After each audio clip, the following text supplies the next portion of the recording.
Assalamualaikum warahmatullahi wabarakatuh. Selamat datang di Nahlo Podcast Kaki Lima, bintang tamu bintang 5. Nah, gue lagi ketemu balik lagi dengan Bang Odi Krisnorodin. Bang, Oke, apa kabar, siap, Bang? baik.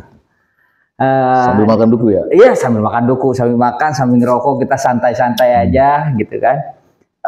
Gue mau balik lagi nih nanya di Bang Odi. Kemarin terakhir gue podcast sama lu kan masalah pengkhianatan Presiden ya, Jokowi terhadap PD Perjuangan. Nah sekarang kan udah mulai nih pemilu presiden ini sudah sampai di akhirnya. Prabowo Gibran sudah ditetapkan MK menjadi pemenang. Menurut lu kedepannya gimana nih Bang? Oke, thank you Mbak. Kalau kita lihat kemarin itu Pak Ganjar dan Pak Mahfud sudah menyatakan selamat ya. Selamat. Saya rasa juga yang dibawa-bawa atau teman-teman yang bantu kemarin, saya rasa juga ngucapin selamat aja lah. Iya. Ya. Selamat aja. Biar kita ini nggak rame-rame lagi dalam artian kondisivitas gitu ya. Kondisi dan situasi juga kita harus jaga terus supaya masyarakat bisa aktif seperti biasa kembali. Ini duku susah juga emang. Makan santai yang ngerokok juga nggak apa-apa. Dalam artian kita kejar nih yang kemarin kalah besok supaya menang lagi. Yang menang mudah-mudahan bisa bertahan kalau dia mampu bermain secara politik. Kalaupun dia kalah, ya siapa yang siap aja ke depan kan. Nah terus Bang, ini kemarin, ini kan prosesnya lama juga ya. Dari mulai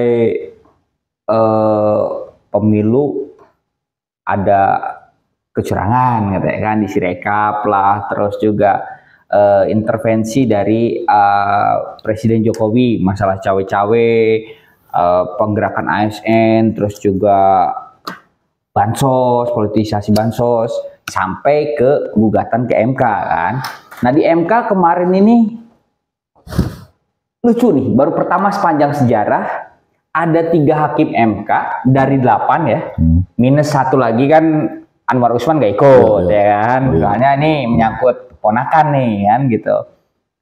3 hakim MK yang menyatakan dissenting opinion, jadi mereka menolak dengan catatan sebenarnya kan, tapi tetap kalah dengan 5. Nah menurut lu gimana? Ini pertama nih di Indonesia ada sepanjang sejarah, bukannya bulat suara tapi ada 3 nih. Ya, sekarang gini, kalau kita lihat dari histori perjalanan Pilpres ini, ya di mana MK Anwar Usman merubah sehingga akhirnya undang-undang Wapres ya, sehingga bisa akhirnya di bawah 40 tahun. Itu aja sebenarnya kan udah nggak benar ya. Benar. Udah nggak benar, sehingga akhirnya ya kok konstitusi seperti itu. Kalau kita cerdas, awalnya nggak benar, itu ke depannya pasti nggak benar semua. Kita tahulah tuntutan Pak Ganjar, benar, dan pengacaranya. Begitu juga 01 dan pengacaranya, sehingga akhirnya semua ditampung. Coba lihat putusan MK-nya. Atau sebelum ke sana deh. Coba apa yang dilakukan oleh KPU Bawaslu statement-statementnya. Ya. Apa kerja mereka selama ini. Kita lihat kan arahnya udah nggak benar semua. Nah, kecurangan-kecurangan udah nggak mereka lihat. Nah, MK juga begitu. Kalau yang istilah katanya awalnya udah nggak benar, saya kan bahkan saya taruhan sama kawan sendiri yang dia yakin bahwa gugatan akan berhasil. Saya menang, saya bilang nggak berhasil. Ini udah semua dari yang awal, yang dari Undang-Undang 90 yang di MK merubah capres itu, umur capres. Ujungnya MK juga akan udah terkontaminasi. Oke. Cuman settingan mereka dari berapa? 8. Tiganya memenangkan gugatan. 5-nya kan enggak. Nah 5-nya dan 3-nya ini apa kita benar-benar ya naif lah kalau boleh dibilang, ya kan? Ini kita tahu menurut lo gitu ya. 500 T kurang lebih bansos, belum lagi yang lain-lain. TNI Polri lah, dan kemudian Bawaslu, KPU lah, belum aparat-aparat Pemda, belum lagi menteri-menteri, cawe-cawe semua. Untuk mengalahkan Ganjar Mahfud itu dibutuhkan 500 triliun lebih, dibutuhkan kerjasama aparat, dibutuhkan kerjasama menteri, dibutuhkan kerjasama Pemda untuk supaya Ganjar Mahfud kalah.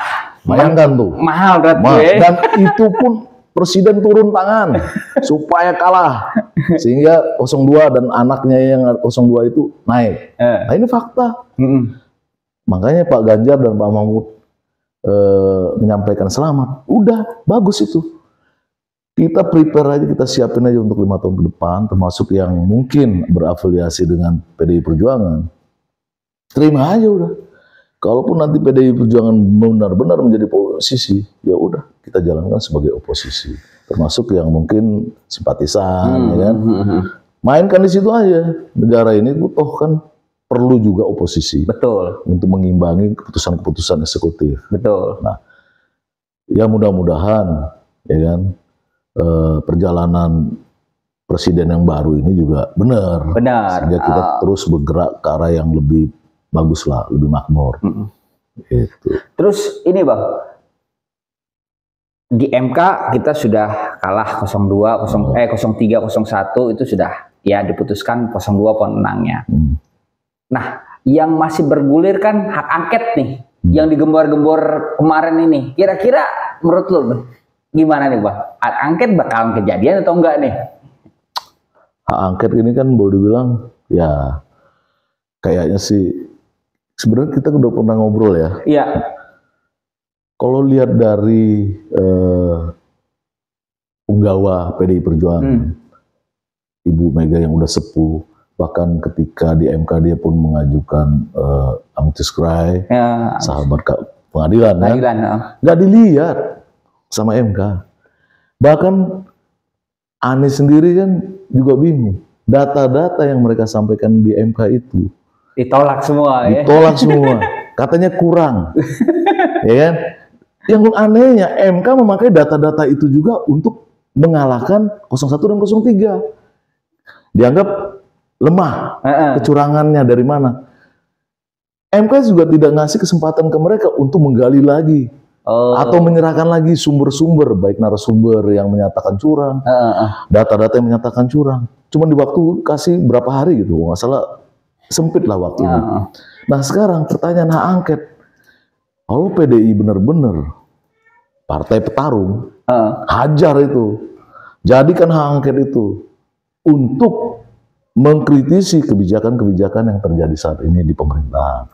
Oke. Nah berarti itu hak angket diharapkan PDI Perjuangan kalau memang mau oposisi yang benar, ya hak angket itu jalanin.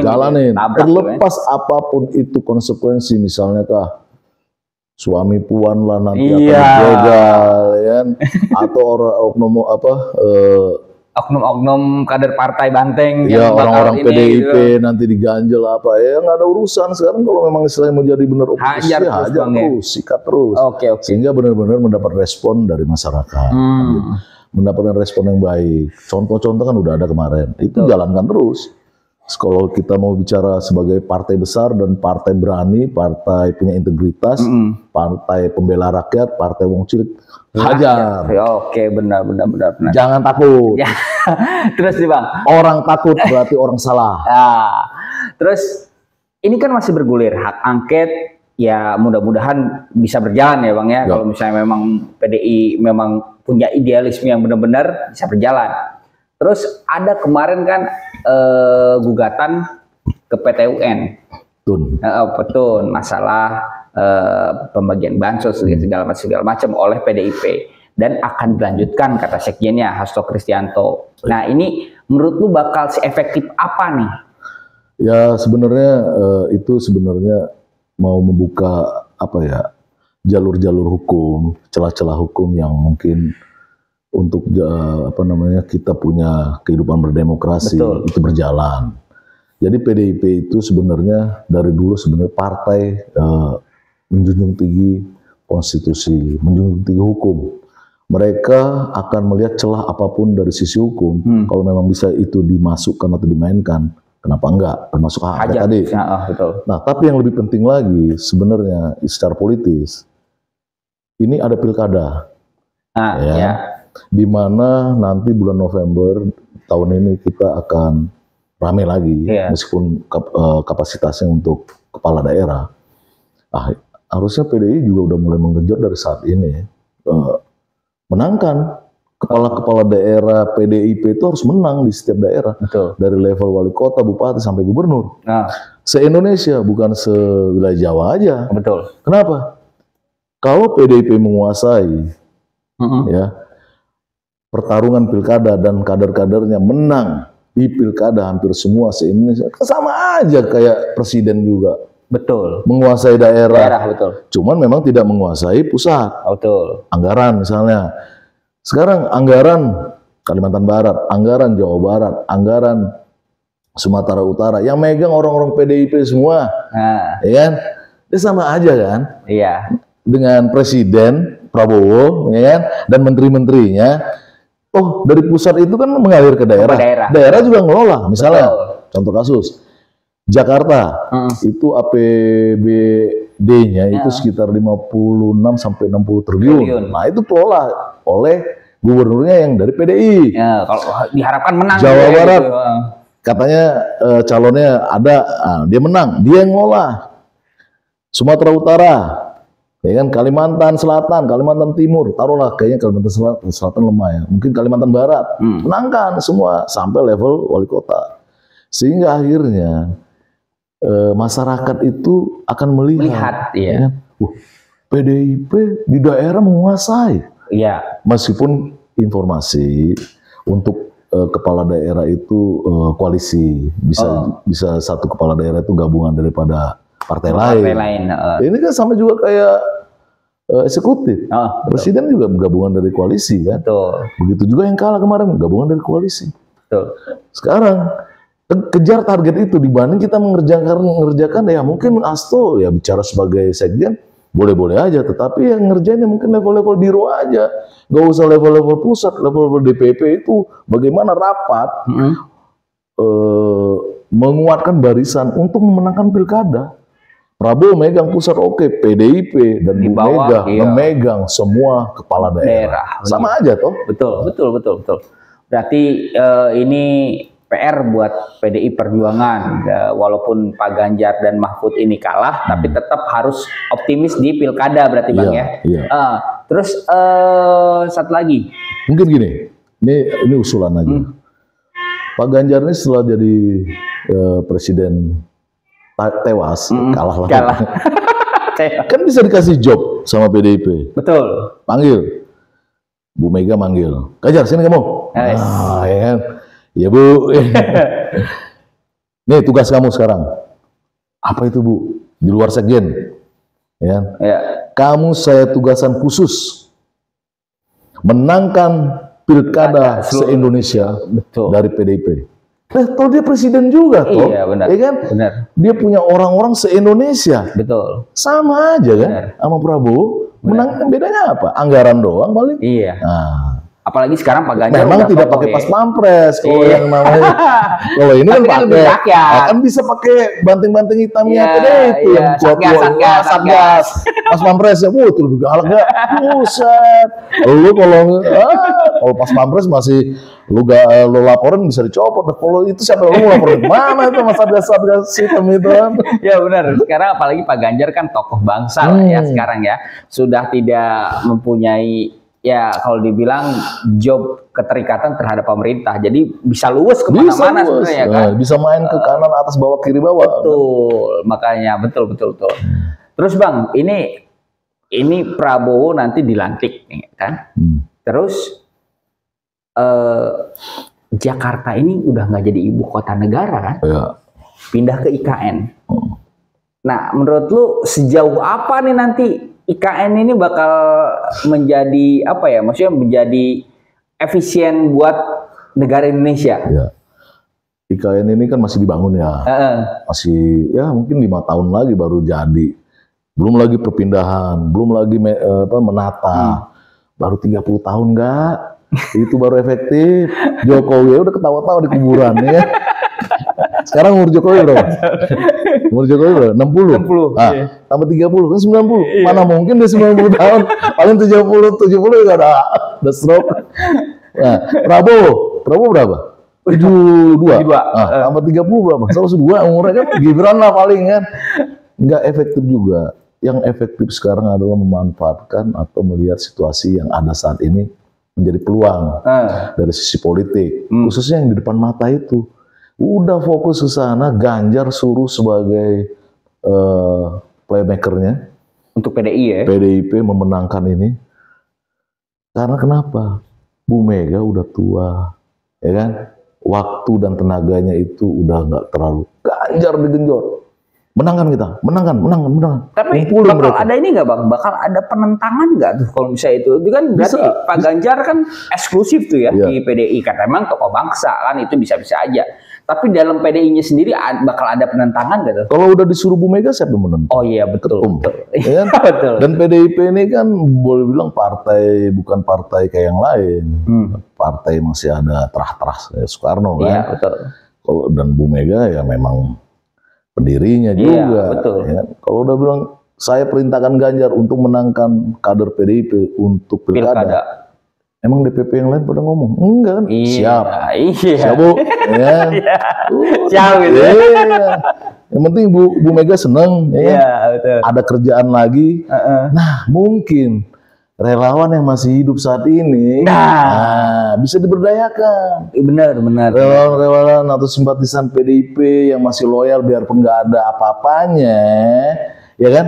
Bisa juga semangat kembali. Betul. Ada target yang dikejar, ada peluang yang mau dicapai. Kita menangkan pilkada. Terlepas itu mau dari suku apa, agama apa, nggak ada urusan bagaimana PDIP menang di suatu daerah. Kuatkan kadernya, kumpulin tuh di Depok, sekolah partai. Atau kumpulin tuh di DPP, persis kayak kemarin Pilpres. Kumpulin semua. Semangat bersatu menangkan PDIP untuk pilkada. Dah, Prabowo juga cengok nanti kalau semua kepala daerahnya, PDIP semua. Dikumpulin di istana. Begini dia. PDIP sama aja toh. Nah, Ganjar juga sama aja kan, levelnya jadi kayak presiden. Iya, udah. Pusing-pusing amat ya. Iya, berarti Hidup ini nggak perlu pusing-pusing ya. Karena Berarti udah memang pusing. PDI ini memang harus menurut lu bagaimana tadi pilkadanya ini ya harus dimenangkan semua gitu ya. Iya, misalnya gini, contoh kasus, ya kan? Banyak kader-kader PDIP yang kemarin satu periode, entah bupati, entah gubernur, dia pastikan udah mengukur, udah menghitung kemampuan dia. Mungkin sekarang ada saingan dia yang lebih berat. Bahkan yang saya dapat info, banyak kader-kader partai lain, ya, untuk maju wali kota, untuk jadi bupati. Ini sekarang minta Ngambil PDIP. benar ngambil formulir PDIP. Berarti ada suatu kebanggaan tersendiri. Kenapa yang tadinya dia di kuning atau di orange, kenapa mau ngambil merah? Iya. Nah, ini kan suatu peluang bagi orang-orang yang mungkin merasa mampu untuk tarung di pilkada dan punya kemampuan. Manfaatin ini, manfaatin juga DPP untuk mengejar apa sih target kemarin yang tertinggal, yang hilang. Pilpres udah lupain, ini sama aja Pilpres kok. Betul. Tapi levelnya daerah, nggak apa-apa kalau level daerah Indonesia kita kumpulin kan gede. Betul. Kalau perlu tuh Papua tuh menangin, ya kan? Bagaimana PDIP sehingga semua. akhirnya PDIP bisa menaklukkan OPM. Waduh, kan keren ya kan? TNI Polri bengong bisa sampai sama Satgas yang hitung-hitung itu. Wih, kita pakai pur, orang PDIP masuk nggak perlu, langsung hormat sama OPM. PDIP, nah ini tugas Hasto nih. Ya, di sekjen nih, ya kan. Mudah-mudahan Pak Ganjar diberikan keleluasaan itu Bang ya. Terus Pak Mahfud kan juga bisa diberdayakan. iya, betul, Ya. betul. Karena Dia Pak pakar Mahfud kan hukum. partai itu, ya kan? Gitu. Nah, gua berpikir gini, ini Prabowo Gibran sudah naik. Oke lah kalau misalnya PDI memang sekarang bisa supaya Pak Ganjar peluang waktunya buat menjadi utusan dari Bu Mega gitu ya. Nih untuk Prabowo Gibran, ini kedekatan Prabowo sama Gibran ini bertahan bakal berapa lama nih menurut lo? Menarik nih. Saya udah singgung, ya kan? Prabowo ini sebenarnya dilematis juga. Bukan hanya Gibran, tetapi ke partai-partai koalisi. Yang partai koalisi ini ketum-ketumnya pun dibantu di bawah-bawah tuh banyak. Ini kalau tidak bisa memanagenya, ini rebutan. Ini bakal ribut di mereka, bisa rebutan lah kayak anak kecil, rebutan mainan gimana sih? Nah, figur Prabowo dan Gibran ini menentukan lah untuk supaya nggak ribut. Kita lihat, bakal malu dia mereka juga. Kenapa? Memperebutkan jabatan, memperebutkan dari menteri ya, dari menteri sampai kepala biro mungkin ke bawah. Oke, kepala biro mungkin organik, mungkin sampai level dirjen. Belum dari direksi BUMN. Gibran bisa apaan? Dia nggak ngerti kayak gitu-gituan. Ujung-ujung Prabowo juga, Gibran itu taunya ditanya wartawan, udah pulang. Nah, jadi yang pusing Prabowo sendiri. Dia bahkan menerima Gibran itu sebenarnya menerima pusing dia juga. Jokowi licik, ya kan, anak kemarin sore jadi males, gila apa negara apaan kayak begini kan. Nah, jadi ya udah resiko lu, karma lu terima, nasib lu, ya kan, lu akan pusing sendiri. Kalau dia pusing-pusing terus-terusan, umur dia dari 72, lama-lama apa sih? Kan gini, kalau udah begini-gini yang naik Gibran lagi, nah lu mau dipimpin sama Gibran. Nah, terus kemudian sampai level bawah tuh, itu partai-partai dulu, ya kan? Itu gontok-gontokan itu. Justru disinilah kita menang. Kita akan ketawa nanti. Orang yang ketawa belakangan itulah pemenangnya. PDIP udah ngurus aja pilkada sambil ngetawain mereka rebutan itu. Rebutan kue IKN, rebutan kue pembangunan segala macam. Siap-siap. Kita pasang telinga dan mata. Siapa yang korupsi, laporin, expose, tangkap kubu mereka. Yakin saya ada itu nanti. Siap. Berarti memang yang tertawa belakangan belum tentu ini Bang. Itu yang lebih happy kan gitu ya. Kita memang nggak pilpres, kita kalah. Tapi nanti kita bisa ketawa.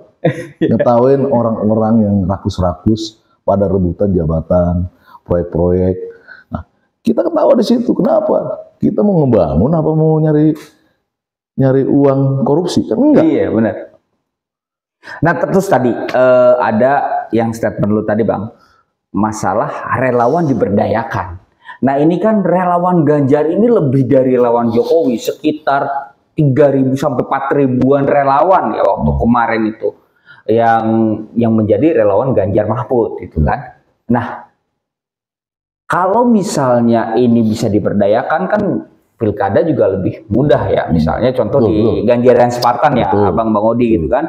Ini seluruh Indonesia sudah ada, bahkan tingkat kabupaten kota juga banyak ya, sampai kecamatan kan gitu. Nah, mau nggak nih PDI ini merangkul relawan supaya ini gitu kan? Takutnya berpikirnya kan gini, relawannya lu cuma minta makan doang, cuma minta ini gitu kan, kayak gitu. Nah, relawan juga sebenarnya kan untuk situasi seperti ini harusnya tahu diri juga. Karena relawan itu kadang-kadang mana yang benar relawan, mana yang cuma nyari opportunity. Betul. Nah, tapi nggak disalahkan juga. Sebenarnya kalau PDIP cerdas, kembali lagi tadi, ini bisa diberdayakan relawan-relawan ini. Berapa sih kekuatan PDIP yang istilah katanya yang benar-benar organik partai kan? Nggak sebanyak yang kita bayangkan. PDIP itu besar karena simpatisan. Simpatisan itu sebenarnya relawan.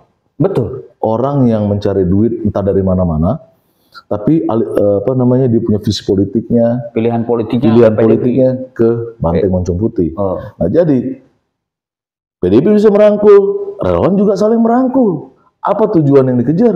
Ya sama-sama dikerjakan.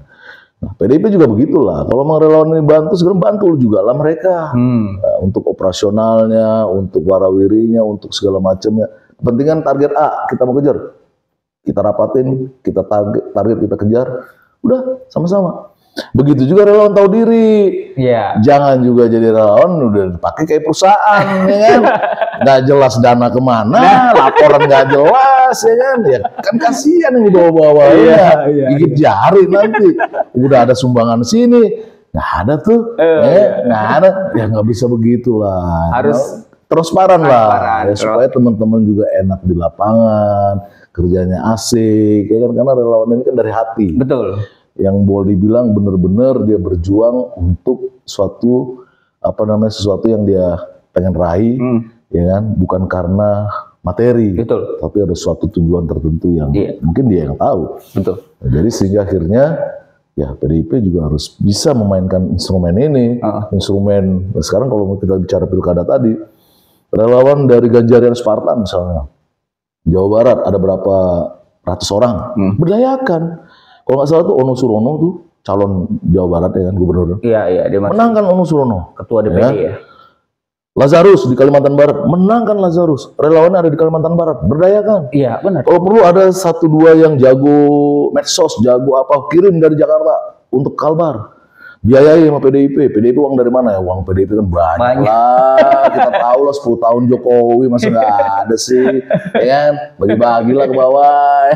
Iya, menarik Bang. Soalnya gini, kemarin gue sempat podcast dengan ketua Korsa Ganjarian Spartan Kota Bekasi kemarin. Dia ini pekerja biasa, pekerja swasta segala macam. Cuman satu hal, untuk pilkada menunggu keputusan dari Ketua Umum Ganjarian Spartan Guntur Romli, ya kan, gitu. Pilkada Kabupaten Kota Bekasi, ya kan. Berarti kan sebenarnya relawan ini masih solid dan menunggu Ketua Umumnya. Apalagi kan Ketua Umum Ganjarian Spartan Guntur Romli ini kader PDIP, gitu kan. Ya kalau misalnya PDIP-nya bisa mau menggandeng relawan Ganjarian Spartan yang memang Pak Ganjar sudah kalah, gitu kan. Masih banyak terbuka kan. Ya, itu kembali lagi. Jadi sinergitas relawan dan partai, ya kan, kebetulan juga ketua umumnya ini adalah anggota partai, ya, yang punya ngelingnya juga bagus. Iya. Bisa sampai Pak Ganjar juga. Nah, Pak Ganjar andai kan diplot menjadi presidennya PDIP untuk pemenangan pilkada atau apalah namanya. Iya. Ketua ya mungkin dia berkoordinasi sama Guntur Romli lah untuk yang Ganjarian, untuk relawan yang lain, si A, si B segala macam, kumpulin. Iya. Gun, gimana? Solid? Ya, udah tinggal 200 orang bos, ya kan? Ya. Dari 400 relawan Ganjarian misalnya. Udah kita berdayakan yang 200, udah list lagi, kita buat lagi tim yang baru. Betul. Ya kan? Untuk masing-masing pemenangan pilkada tadi. Begitu juga mungkin di daerah lain. Ya kan, ketumnya, relawannya lain kan, panggil, bentuk tim lagi baru. Itu memanfaatkan relawan yang masih ada, dan itu suatu militan nilai juga, lebih, kan, value edit kan untuk partai. Saya rasa harus, jangan dilepas begitu aja, karena relawan ini. Ya, kalau yang benar-benar militan, dia akan melihat situasi ini sebagai pemenangan partai, meskipun dia hanya relawan. Betul. Nah, ini jangan istilah katanya, jangan dianggap sebelah mata sama PDIP Perjuangan. Ini berdayakan kembali. Susun strategi baru, mumpung masih panjang nih waktu sekitar 3-4 bulan lagi kan. Kumpulkan, kita menangkan. Bupati lah, wali kota, gubernur, semua kita. Kalau perlu RT-nya PDIP juga. Iya benar. Karena memang Soekarnoisme ini untuk ya orang-orang tua ya, maksudnya orang sudah mengerti itu pasti sangat dihayatin banget Soekarnoisme ini, Marhainisme ini kan gitu. Jadi gini, kalau saya ngelihat banyak orang-orang ini, mungkin gini ya, ini kan kesalahan pemerintah juga. Sebenarnya politik ini kan dinamis, dan politik ini sangat-sangat menjanjikan bagi mereka yang benar-benar suka. Dalam artian, apa sih yang dicari? Tujuan politik itu sebenarnya kan kekuasaan. Betul. Kekuasaan itu paling tertinggi misalnya jadi presiden, ya kan? Jadi menteri. Kalau kita pun istilahnya tidak tercapai, target kita mau jadi kepala desa aja, itu juga bagus. Yang penting bagaimana kita punya bakat, keinginan secara politik bisa bermanfaat dan kita bisa mencapai itu. Sekarang kan ada momentum yang pilkada itu. bagi orang-orang yang suka politik, yang suka bekerja di bidang politik ini suatu tantangan tersendiri. Betul. Karena politik itu adalah strategi kan, strategi pemenangan. Ini tantangan baru. Jadi ya untuk masalah pilpres Ganjar kalah terus relawannya bubar, seharusnya jangan. Harusnya langsung merapatkan barisan untuk pilkada. Betul. Dan tidak semua orang yang suka politik. Betul. Ya udah biarin aja, nggak suka udah. Mungkin kemarin dia melihat peluang di presiden nggak ada, dia kabur, ya udah. Orang-orang kayak begitu kan cuma nyari ya, tim hore aja gitu ya kan, gitu doang. Jadi dia nggak melihat ke depan, dia cuma sebulan 2 bulan ke depan. Iya. Padahal dia itu sudah direncanakan menikmati setahun. Dia akan nikmati. Iya. Karena dia nggak sabar, sebulan 2 bulan dia kabur. Gitu kan. Ya udah maaf kata, kita juga nggak bisa apa-apa kalau kabur kan. Iya betul. Cuman kalau misalnya dia melihat peluang karena dia punya intelijen yang bagus, dia sabar aja, dia akan beruntung. Dia akan mendapatkan sesuatu yang dia inginkan. Cuman ya memang harus sabar. Jangan langsung kabur gitu aja gitu. Ada peluang ini tangkep. Nah, tapi dalam artian secara politik, ini adalah kesempatan yang bagus banget bagi mereka yang suka di bidang politik. Mungkin mahasiswa ilmu politik juga harus belajar praktis langsung, tidak hanya teori. Karena dinamisnya ini kita senang. Ya, betul. Kita suka dalam artian kita semakin dewasa berpikir, kita semakin belajar. Mungkin militer juga harus, udah ada Lemanas ya. Iya. Orang militer harus jago politik sebenarnya. Oh iya. Sehingga tidak terjadi itu namanya OPM. Iya. Kalau kita militer yang ngerti OPM secara politik, nggak ada tuh tembak-menembak. Itu kan biang keroknya kan ada di luar negeri semua. Iya. Supaya ada dari luar negeri. Nggak ada mereka punya senjata dari mana. Iya. Mereka punya uang dari mana. Ini kan kayak GAM dulu. Cuman memang kapasitasnya luas. Papua kan luas. Lobby secara politik. Australia deketin, Amerika deketin, Inggris, Papua juga bisa jadi. Itu kan cuma tikus-tikus doang yang nembakin itu, yang kerok itu. Kuncinya otaknya kan ada di luar negeri semua. Kunci di situ, datengin mereka, jangan cuman. Nah makanya saya curiga, jangan-jangan nih ajang buat latihan TNI juga nih kan. Kan dia gak bisa nembak-nembak di Jakarta, dia nembak-nembak di Papua, ya kan? Oke Bang, menarik. Berarti kekalahan Ganjar Mahfud sudah terima saja gitu kan? Tinggal apa pilkada menangkan. Iya. Untuk PDIP dari Bang Odi juga rangkul relawan ya kan, relawan Ganjar Mahfud yang tersisa. Ya oke Bang Odi, terima kasih atas waktunya dan memang podcastnya daging semua nih. Oke Bang Odi, terima kasih ya. Assalamualaikum warahmatullahi wabarakatuh. Waalaikumsalam.